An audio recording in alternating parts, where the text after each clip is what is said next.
Welcome. In this video, I'll show you how to combine videos together for YouTube. Alright, if you find this video helpful, please leave a like and subscribe to the channel for more such tutorials. Now, normally you would need to use a video editing software to merge the clips, arrange them on a timeline, and export the final file to be uploaded to YouTube. So, there are multiple best free tools for beginners that you can use. Okay, say for example, we have CapCut right here, CapCut for desktop, which I'm currently using.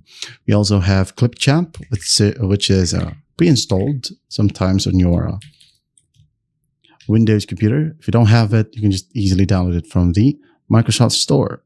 You also got iMovie if you're using iMac, all right, or Mac OS. Now we have here DaVinci Resolve if you are an intermediate or expert at editing. All right, right here from Blackmagic. Now, go ahead and download from one of these options. I have here CapCut, so I'm going to go ahead and use CapCut. All right, so you normally would go ahead and open up a new project. So I'm just going to show you right here. So this is the interface of CapCut. Well, just click on Create Project.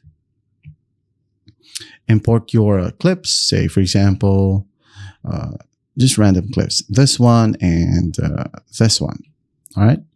Click on Open and move them to your timeline. Now, they're all merged. You can go ahead and cut from here, cut from this section, cut from this section, and these two are now merged. There you go. Once that's done, just click on Export, change the name, change the resolution, the bitrate, codec format, and the frame rate. Once done, just click on Export, and then once the export is done, upload it to your YouTube channel, and you're good to go. That's how easy it is to combine videos together for YouTube. I hope this video helps, and I'll see you in the next one.